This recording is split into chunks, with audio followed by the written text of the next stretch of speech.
Animals make our world amazing, from the tiniest bugs to the largest mammals.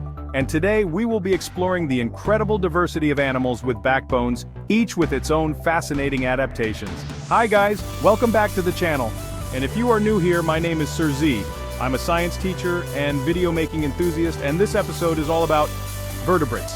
Be sure to check the chapters in the video. If you enjoy what I do and want to support the channel, consider dropping a super thanks using the button below, or simply tap the like and subscribe button to help me grow. Thank you so much for watching. Let's dive right in. Introduction to vertebrates and invertebrates. Animals can be divided into two main groups, vertebrates and invertebrates. The key to telling them apart lies in the type of skeleton they have. Vertebrates have an endoskeleton, a skeleton inside the body featuring a backbone or spine, also called vertebral column or spinal column. This central bone structure that holds the skeleton together provides support for the body, allows movement, and protects the spinal cord, the main nerve connecting the brain to the body. In contrast, invertebrates often have an exoskeleton, which is more like an outer shell that protects the body without requiring a vertebral column. So, if an animal has an internal skeleton, it's a vertebrate. If not, it's an invertebrate, regardless of its size or shape. So what is a vertebrate? A vertebrate is an animal with an internal skeletal structure or endoskeleton, which includes a vertebral column or backbone. In land animals, the backbone is usually along the back, but in fish it runs through the center of their body, giving them balance and allowing them to move freely in the water in all directions. There are 5 main classes of vertebrates: fish, amphibians, reptiles, birds, and mammals. Let's take a closer look at each group. Let's dive into the water with class Pisces, or the fish. Fish are cold-blooded, so their body temperature changes with their surroundings. Most have scales for protection, and they have fins to help them swim, and gills to breathe underwater. Different types of fish have unique reproductive methods. Fish reproduction is as varied as the species themselves. Most fish are oviparous, laying eggs that males fertilize externally.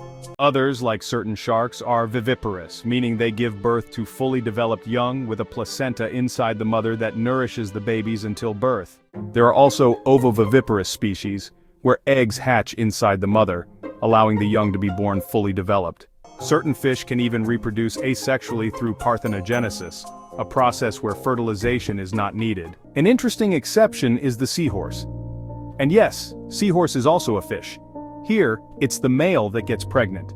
During mating, the female deposits her eggs into a pouch on the male's tail, where he incubates and nurtures the embryos until they are ready to be born. Fish are typically grouped into 3 main classes based on their physical characteristics. The AGNATHA, or jawless fish, are named for their round, sucker-like mouths lined with sharp teeth, perfect for attaching to and feeding on other fish, like the hagfish deep under the oceans feeding on dead or dying fish, and lampreys, which are mostly freshwater fish that breed in rivers and lakes, although some move to the sea as adults. The CHONDRICHTHYES are cartilaginous fish with skeletons made of soft cartilage. They have jaws, paired fins, 5 to 7 pairs of gills depending on the species, and are divided into 2 main groups: elasmobranchii, which covers sharks, rays, skates, and sawfish, and holocephaly, a group that includes chimeras. Lastly, OSTEICHTHYES, also known as bony fish, make up the largest group of fish. They have skeletons made of bones, that we call tinic in Tagalog. A special swim bladder allows them to float at various water depths, and a gill opening next to each side of their heads, protected by a hard flap called the operculum. Familiar fish, like the bangus or milkfish, tilapia, and salmon, belong to this group. Do you know that though whales and dolphins live in the ocean, they are not fish? They are mammals. Like other mammals, they're warm-blooded and breathe air. Whales hold large amounts of air and store oxygen in their blood and muscles to stay underwater longer, while dolphins slow their heart rate and blood flow to conserve oxygen. The next group of vertebrates is amphibians. Class Amphibia. This includes frogs, toads, and salamanders. Amphibians are cold-blooded and most are oviparous, laying their eggs in water. They are unique because they start life in water with gills, and as they grow, they develop lungs and legs, allowing them to move to land, bridging the gap between aquatic and terrestrial life. Some species, however, are viviparous, giving birth to fully developed young. They reproduce sexually with either internal or external fertilization depending on the species. One special trait of amphibians is their skin, which allows them to breathe in moist environments, a process called cutaneous respiration.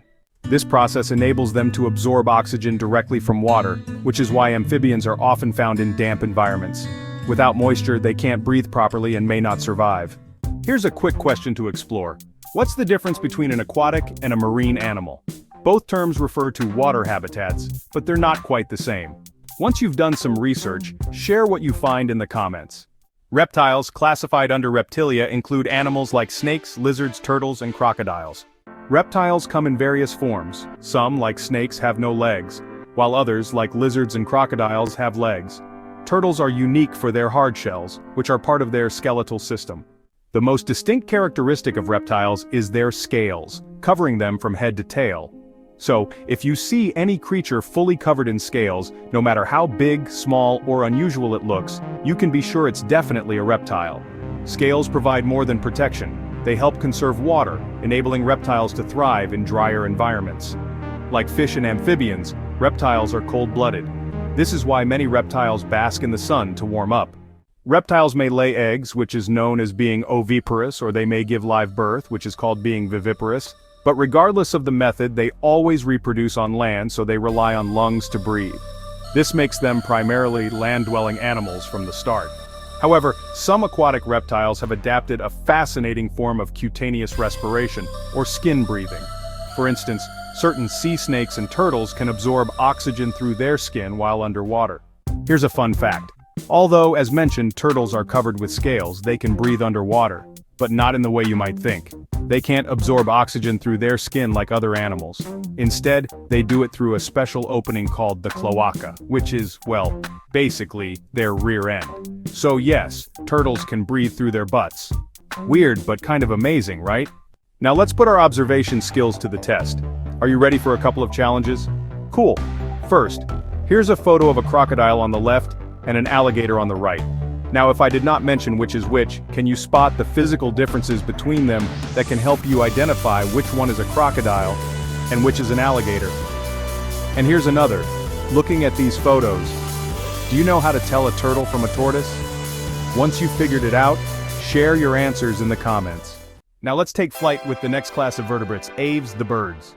Birds are warm-blooded, meaning they can regulate their body temperature in any climate, and they breathe with their lungs. Their bodies are covered in feathers for warmth, and they have beaks instead of mouths with teeth. All birds are oviparous, or egg layers, usually in nests, and care for their young. While not all birds can fly, those that do have lightweight bodies with hollow bones to make flight easier. Each bird's beak is adapted to its diet. Seed eaters have thick, conical beaks. Insect eaters have long, thin beaks for picking insects. Meat eaters, like eagles, have sharp, curved beaks to tear prey. And ducks have scoop-like bills for sifting water. Bird feet also vary based on their environments and needs. The most common types are anisodactyl feet, like in pigeons, songbirds, and chickens, are designed for perching and gripping, with 3 toes forward and 1 toe at the back, called the hallux. Eagles have similar feet, but with stronger, sharper claws for hunting, called talons. Palmate feet are webbed for paddling and waddling like those of ducks. Zygodactyl feet, found in parrots and woodpeckers, have 2 toes forward and 2 back for climbing.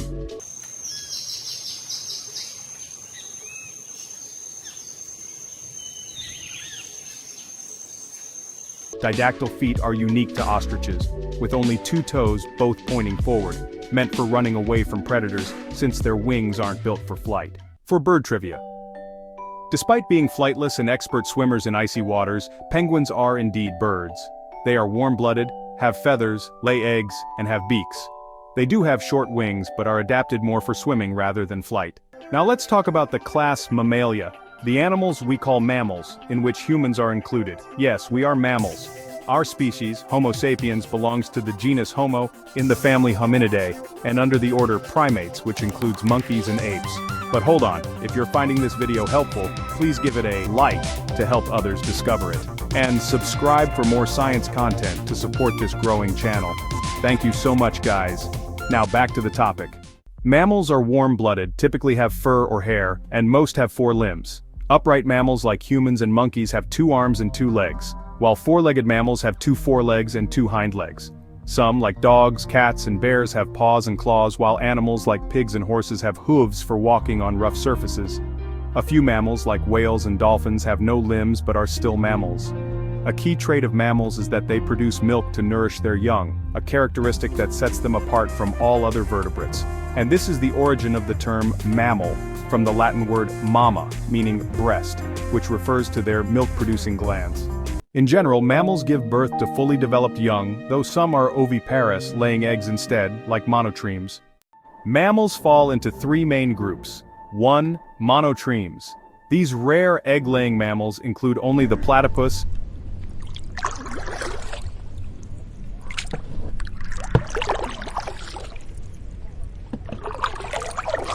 and echidna.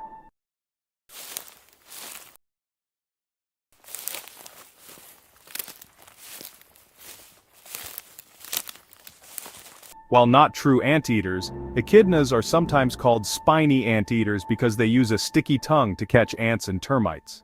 2. Marsupials. This group is known for giving birth to underdeveloped young, often carried in pouches. While some, like kangaroos and koalas, have visible pouches, others carry their young using folds of skin around their mammary glands or even on their backs. Common examples are the kangaroo, opossum, Tasmanian devil, and wombat. A key trait of marsupials is this need to nurture their young outside the womb until they're mature enough to survive alone. Placentals.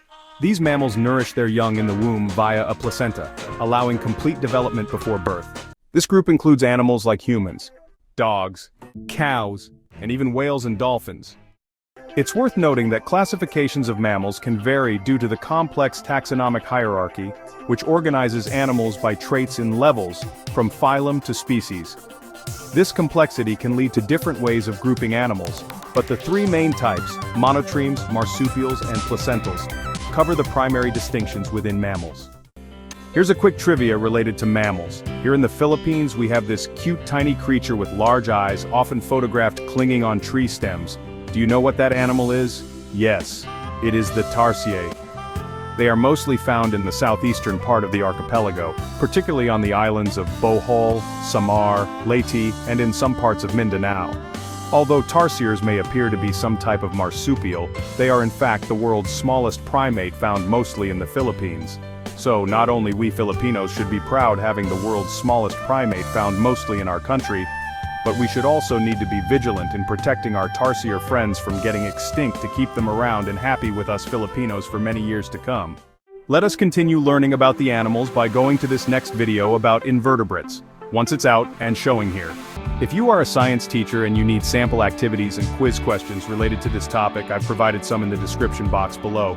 Feel free to copy-paste it for your purpose. This is Sir Z, thank you so much for watching. Leave your comments, questions, and suggestions below. I will see you again next time.